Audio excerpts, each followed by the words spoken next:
Hello, my name is Kat Gibson, and I am the Vice President of Family Care Services with Hospice of the Piedmont. Welcome to our virtual session where we will review policies and practices, guidelines for the care we provide. So to start us off, we just want to review a little bit about patient rights. Patient rights were created in 1973, and it was developed and adopted by the American Hospital Association with expectations for healthcare institutions for supporting the interest of delivering effective patient care. So these are the rules and the guidelines that they have identified would be helpful and beneficial to patients and care providers moving forward. So there were three major goals that were identified during this process.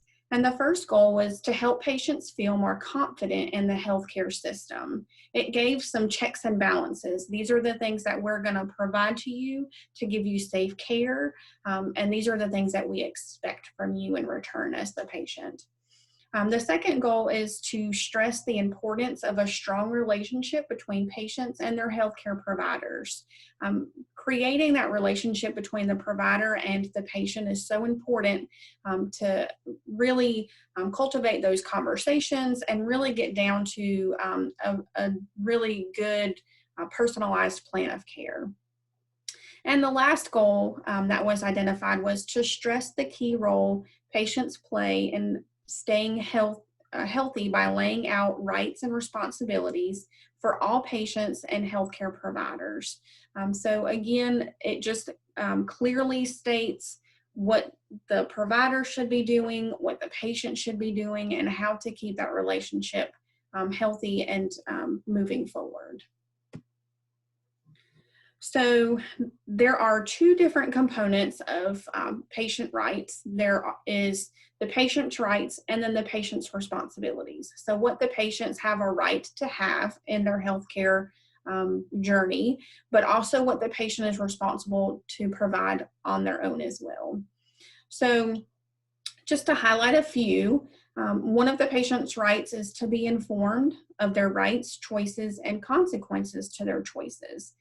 So when they are discussing care needs or treatment plans, they have the right to choose what they would like. They have the right to refuse if they don't agree with that particular plan of care.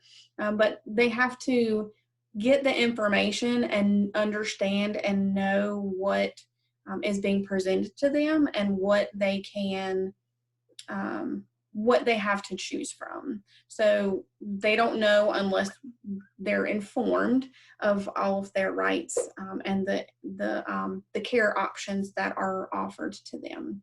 They also have the right to be cared for by competent healthcare providers. We walk into any physician's office or talk with any provider, and we are trusting them with the understanding and the knowledge of all of our care. We are generally not the experts as the patient.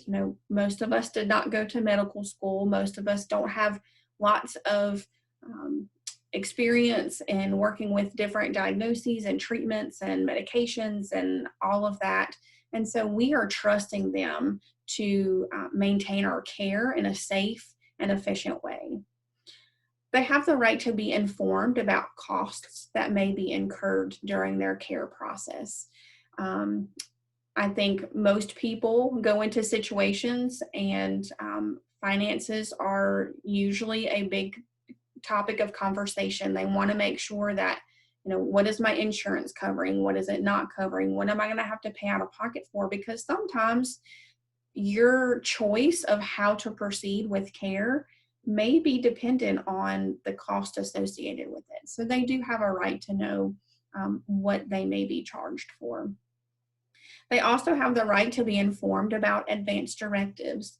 And we will talk a little bit more about that in detail later in this session, but they have the right to know that they can choose to be resuscitated if their hearts were to stop, or not be resuscitated. They just want to let nature take its course, to identify someone that can make decisions for them in the event that they can't make them themselves. So these advanced directives can be put into place, but some people don't know about them, and they have the right to be informed about that. They also have the right to be free from abuse and mistreatment from staff.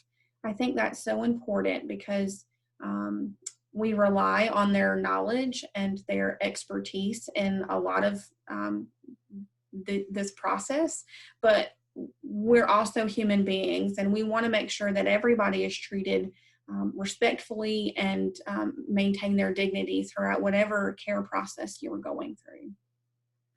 Patients also have the right to know who the staff are. So who is working with these patients? This is a big one in hospice. Sometimes our families of our patients feel like they're protecting their loved one and are asking our hospice staff not to reveal that we work for hospice. And as difficult that can be sometimes, sometimes the word hospice is not taken very well. They feel like the patient may give up if they hear the word hospice and that hospice is coming in to provide care. But a lot of times that opens the opportunity for discussion and for processing of information and feelings. And a lot of times our patients acknowledge and know that there's something going on. So if a patient asks who we are, then we have the obligation and the right to tell them who we are and what we're doing. They have the right to participate in their plan of care. And so that kind of goes back to the one we just mentioned, is they have the right to know who we are. We wear a badge into every visit that we make, and we want to make sure that they do know who we are so that they can participate in conversations and tell us what care options they want to have.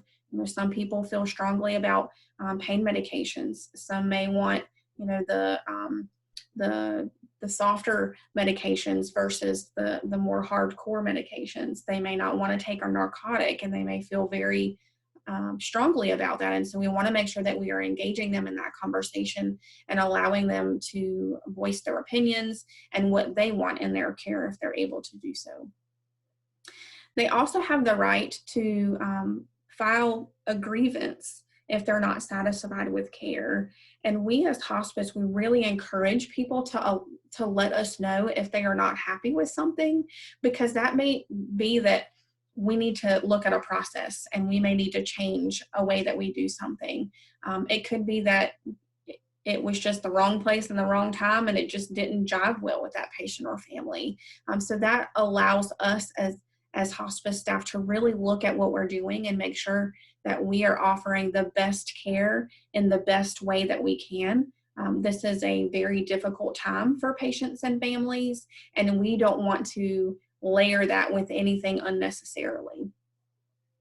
So next we'll talk a little bit about patient responsibility. So we have the obligation to provide all of those rights that we just explained for patients, but the patients have the responsibility to also let us know if there's any changes to their health, their location, their advanced directive desires.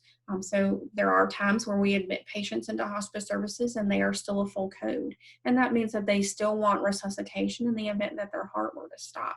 So that changes the plan of care for us. If we notice that there's a decline or there's a significant change, we may be proactive and go ahead and send the patient to the hospital instead of waiting for an event to occur and then trying to react. It can be much more beneficial for the patient if we are proactive and send them to the hospital so that they can get the care they need and they desire in the event that that's their wish. Sometimes patients get on hospice services and they say, you know what, I'm not declining as quickly as I thought. I think I might want to try some type of intervention or treatment that's curative. And so then their hospice services would then stop for a little while so that they can seek those aggressive treatments. And so it's their responsibility to let us know what they're thinking, how they're feeling, and if there's any type of location change or caregiving change, if they're traveling out of the area, just so that we can continue to offer support and care as we need to. So we'll switch gears just a little bit and talk some about abuse, neglect, and suicide. Thankfully, this is not something that we encounter a whole lot in the care that we provide, but there are times where there may be some possible or suspected abuse, neglect, or suicidal thoughts that come into play, and we need to react accordingly. So as a volunteer, we want to make sure that no one ever assumes anything. There may be a little red flag that you notice during a visit, something you hear a patient and or family say, maybe a mark or a bruise that maybe you notice when you're engaging with a patient. We never want you to assume and jump to conclusions. We want you to take that information and share that with your volunteer coordinator, and then the coordinator will then follow up with the team, the nurse, the social worker, the team leader, myself, who kind of leads the family care services team. And so we will then investigate and start asking questions and really try and get down to the root and make sure that the patient is being cared for in the proper manner. So take the information and share it with your supervisor or the volunteer coordinator so that we can address it and investigate further. So for abuse and neglect, we want you to take mental notes so that we can do an actual write-up report. So take note of the time that it takes place.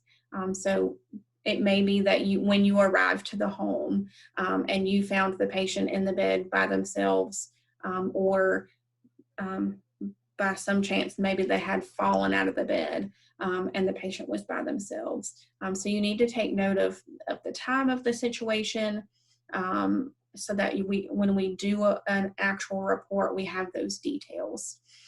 We never want you to attempt to investigate the event yourself. We don't want you asking questions. Sometimes these investigation processes can be challenging, and we don't want you to ever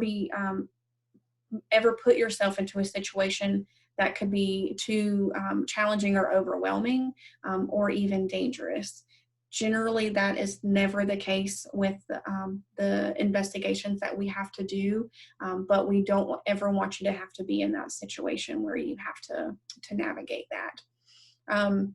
We want you to call your volunteer coordinator, your supervisor, or the on-call team leader immediately with concerns. Generally, everybody is volunteers are doing their admissions, or not their admissions, they're doing their visits during the work day, but there are occasions where there's evening visits or weekend visits, and we will make sure that you have the contact information for who to call after hours in the event that there's an immediate need. And as I said, the interdisciplinary team will discuss and develop a plan. We'll ask questions, we'll investigate, we'll see what we need to do to offer support. If you ever feel uncomfortable with your surroundings, it's okay to say, I need to leave, or I need to step out and make a phone call. And then you just call the office and talk to the volunteer coordinator. If you ever hear a patient sound like they may be contemplating ending their life, they're making very suspicious comments, if you suspect anything, then again, you're going to call your volunteer coordinator to report that. If you hear a caregiver sound like they may be ending or contemplating to end their life, or you just note that they are maybe having a really hard time with their caregiver role, please let the volunteer coordinator know so that they can get in touch with the social worker, and then the social worker can follow up. So as I mentioned before, when we were talking about patients' rights, we talked a little bit about advance directives. And advance directives are documents that allow the patient's voices to be heard if they cannot verbalize their wishes for healthcare decisions due to injury, illness, or confusion. So it's a way for them to complete a document to provide direction to their healthcare providers, to their hospital staff, to your family, your friends, your hospice team. It allows you to literally have in writing what your wishes were to be in certain situations so that your family and your care providers don't have to guess or think that they know and understand. So advanced directives identify and direct care for things like resuscitation, artificial feeding, a feeding tube, artificial hydration, so IV fluids, antibiotics, discontinuation of life-sustaining devices. So say someone ends up in the hospital and they're on a ventilator. Is that something that you would want? Is it for a trial period? Is it for a long period of time? What are your wishes? And these documents allow you to put that in writing and really give direction to your family and your care providers and who you want to make those decisions for you. So the most common advanced directives in the healthcare field, the first being the do not resuscitate. And that is a goldenrod colored form that has a red stop sign on it. It is a physician's order, so it does have a doctor's signature on it. And that is an order that just indicates that the patient wishes, if their heart were to stop, there's no pulse, that they do not want any type of resuscitation completed. So no CPR, no chest compressions, no ventilator, no hospitalizations. The next being the healthcare power of attorney. And this document allows patients or individuals to identify a person to make decisions on their behalf in the event that they are no longer able to make them themselves. So that means they're either in a coma or in an unconscious state. They're significantly confused and not able to make decisions on their own. So this may be advanced dementia patients or someone that may not be able to communicate their wishes or needs, someone unconscious, as I said. So the healthcare power of attorney is a document you can put in place, and then you actually don't use it until you're in a state where you cannot make decisions on your own. The next is a living will, and that's kind of the blueprint of what your care wishes are. It lays out a few different scenarios, and you can identify in these certain situations, would I or would I not want any type of life prolonging measures? And so that document really directs and gives some helpful information for your family and for your care providers when having to make decisions on your behalf. And lastly, there is a most form.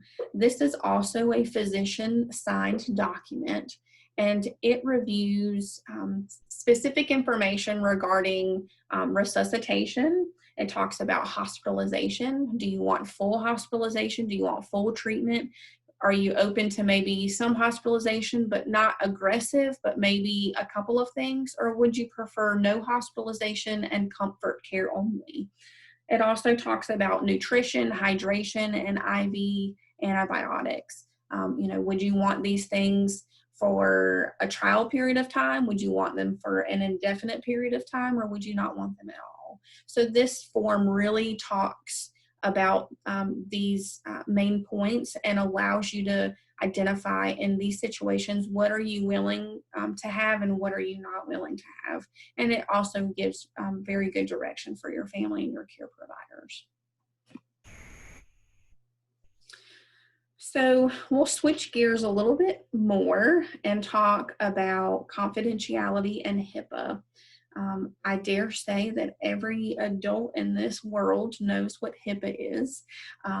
Every time you go to a physician, you're talking about HIPAA with their staff as well. So HIPAA is the Health Insurance Portability and Accountability Act, and it dictates how medical information may be used and disclosed. So Protected health information, which also can be just called PHI, stands for an individual's identifiable past, present, or future physical, mental health, or condition.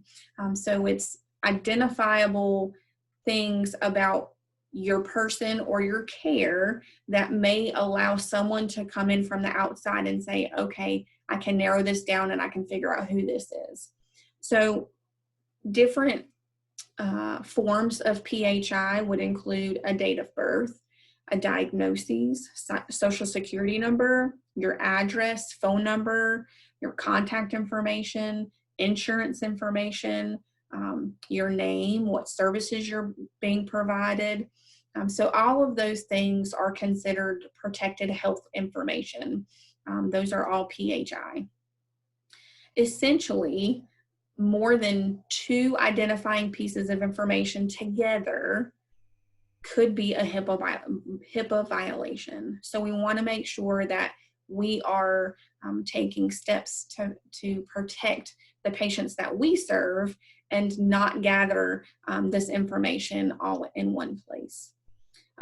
We never want to take any type of printed face sheet information into your car or into the home. Sometimes you could accidentally leave it in the home if you have multiple visits in a day. If you just took all three of your patients' information and you just accidentally left the folder in somebody's house, that is a HIPAA violation, and we would be responsible to make sure that that's rectified in some way. So we want to limit any type of potential risk of exposure. So we never want to share any PHI with anyone unless directed by the patient or they're listed on the face sheet. So there's some family members or caregivers that are in the home that the patient and or the family have identified it's okay to communicate about the care needs, but generally we're not sharing that with anybody. So if you have a friend at church and they have a friend who's under hospice services and you just happen to be the volunteer assigned to them, you want to make sure not to say, oh yeah, she's my patient, I saw her yesterday and this is what we talked about, or she's not looking very good. That is not your information to share. We want to make sure that the patient and the family are sharing that with who they want to, and that we're not overstepping our boundaries. We don't ever want to email or text any type of patient or protected health information, any type of communication needs to be by phone if you need, or through the portal if you need to communicate with your volunteer coordinator. We do not acknowledge to others that an individual is a patient with hospice. So even acknowledging, oh, did you know that so-and-so was under hospice? And you as a volunteer still need to be cautious in who you share, because they may not really know and they may just be fishing for information. So it's fine to just say, I'm not sure, maybe following up with the family may be a good idea. And then lastly, report any suspected or actual breaches to the volunteer coordinator or team leader. So say you forgot and you did take out somebody's face sheet with their address and their name and their protected information on it, and you did accidentally leave it somewhere, or you misplaced it between the house and the car somewhere.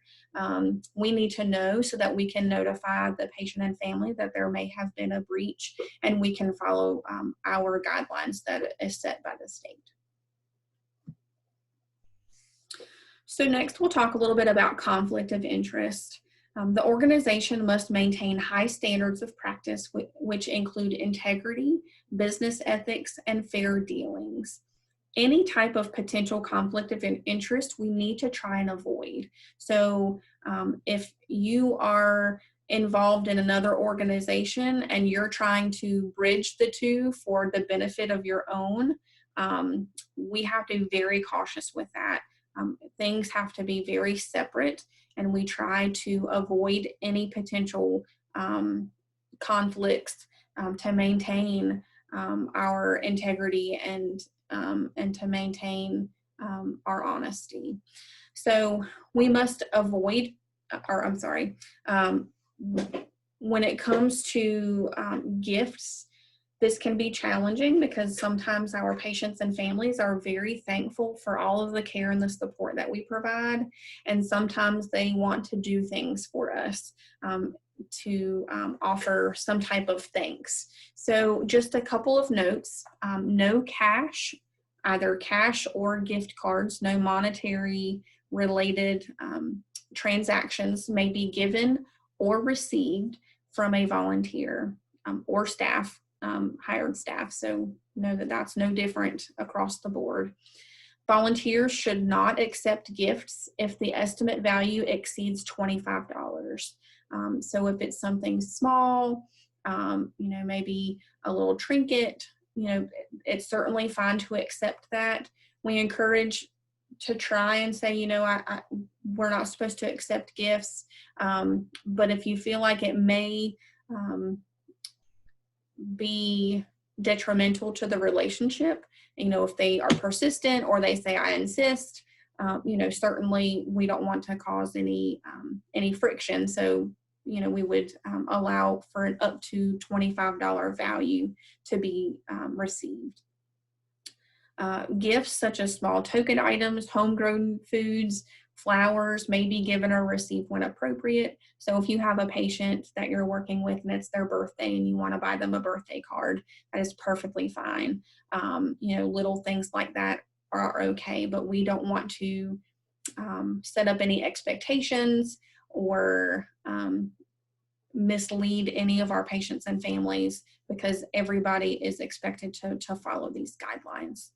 Volunteers are asked to check with the volunteer coordinator when unsure about the appropriateness of giving and receiving a gift. So if you're second guessing and you're not really sure, it's okay to say, you know what, I'm not sure that this is okay. I'm going to check with my supervisor or my volunteer coordinator and find out what the protocol is. All employees and volunteers are expected to avoid situations in which your personal interest conflict or may appear to conflict with their responsibilities to the agency. So say you have a private business on your own and you're out volunteering, by no means should you promote your side business while you're out doing work for us. So just a little example. So we have a few different codes that we follow. The first being the Code of Ethics.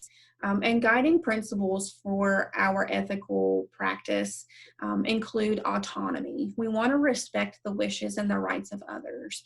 Just because the care or the decisions of a patient may not be what we think is best, sometimes we have to allow patients and families to do what they feel. Sometimes our wishes and our goals and our beliefs and our understandings are a little bit different, and we come to conclusions a little bit differently. So we want to make sure that we are allowing the patient and family to practice autonomy. Beneficence, and that is do good, promote the welfare of individuals as much as possible. We want to go out there and we want to do everything that we can to make a positive impact and leave a positive interaction with patients and families. Non-malfeasance, and that just means do no harm. We don't want to do anything that we know is going to cause harm, whether it's physical, emotional, spiritual, mental, any type of layer. We definitely don't want to make any decisions or say anything or have any actions that we know is going to result in some type of harmful reaction. So then we have justice and fidelity. So we want to make sure that we are fair and honest in everything that we do. So again, being honest with who we are, we want to make sure that we are treating everybody the same. Am I doing something for one patient that I may not do for another? We need to be cautious about all of these things when engaging with our patients and families. Patient self-determination, and that is the fundamental right of every patient with decision-making ability to accept or refuse treatment. So sometimes we have patients that may make what we consider to be a poor choice. But just because it's a poor choice doesn't mean it's not their right to choose it. All we can do is offer support and education and guidance the best that we can, and then support the patient and family where they are. Our services are delivered with sensitivity to the fact that we have entered into people's lives during a period of heightened need and vulnerability. We have to realize that there are so many layers and so many emotions and so many decisions that go on in the homes of people that we serve. We are just seeing a small little snapshot of that whole play, and we want to make sure that we are offering the best care and support that we can in that little time frame that we're present. The Code of Ethics was adopted from NHPCO's Code of Ethics. So what we follow is the National Hospice and Palliative Care Organization's Code of Ethics. So staff and volunteers will be accountable for meeting hospice and palliative care needs of patients and their families. So we are following hospice guidelines, what Medicare and the National Hospice Organization have laid out for us to follow. We're accountable to act honestly, truthfully, and fairly to everybody concerned. If you have an issue or you see something, please relay that to your volunteer coordinator. To continuously strive for the highest level of skill and expertise of our staff and volunteers. We provide guidance and instruction on what the family needs from you, and when you're out there, it's your role to do the best that you can. There may be some challenges that come up, but that's why you have your team, and you follow up with your volunteer coordinator and make sure that you're expressing those needs and those concerns in the event that they come up. And then to instruct both local and national communities in the tenets of hospice and palliative care philosophy. So that just means that we are following all guidelines and making sure that we are providing the very best and most efficient care that we can to our patients and families. So the next code that we follow is the Code of Conduct, which is the conduct standards that guide our practice. So we want to make sure that we are acting appropriately, and that includes following the rules, reporting any violations, showing respect, being honest, keeping accurate and timely records. So when you go do a visit, make sure that you're documenting within 24 hours, making sure that, in the event that we have an unsuspected audit that comes in, we can show them right away, this is what we've done. We need to keep privacy and PHI protected, maintaining safety, not taking patient information out in the car with us into patients' homes. I'm trying to be mindful of that.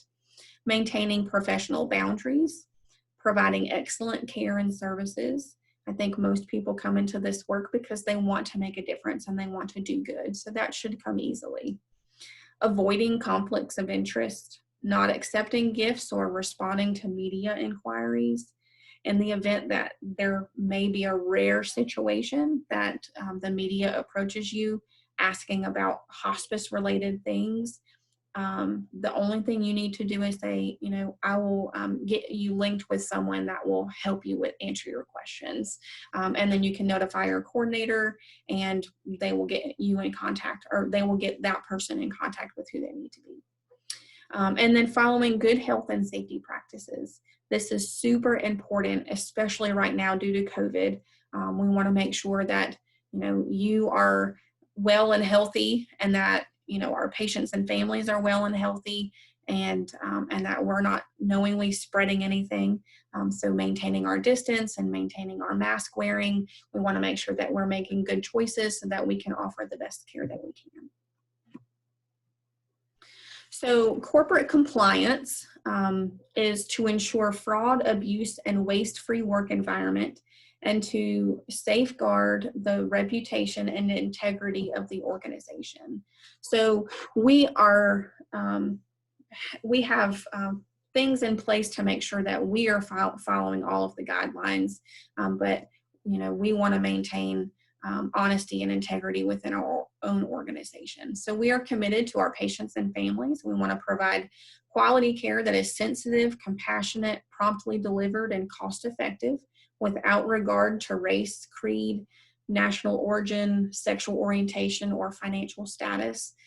We do not dictate our care based on the ability to pay, based on insurance coverage, based on what they look like, what they believe. We are providing the same care across the board to everybody that we provide care to. We're committed to our employees, to treat all employees with fairness, dignity, and respect. And that goes the same for our volunteers. You guys are doing such great work and not getting paid for it. So we want to make sure that you are treated just the same as our paid employees. We have regulatory bodies and third-party payers that we have to comply with, federal and state laws, rules, and regulations. So Medicare, Medicaid, private insurances, we have to follow all of their rules too.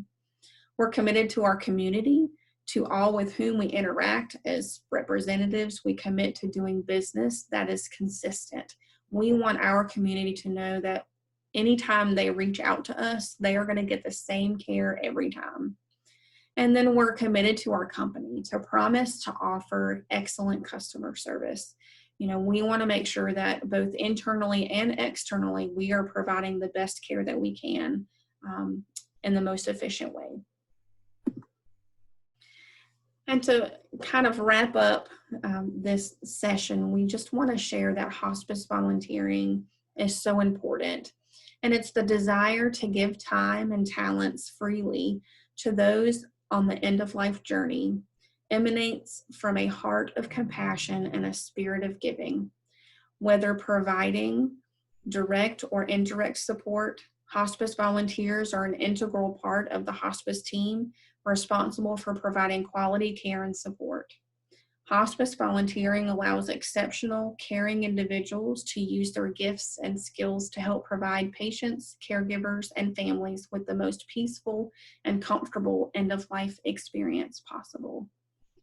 Thank you for all that you do. We appreciate your time and your talents and the things that you share with us. And we hope that you enjoy your continued volunteering experience with us. Thank you so much.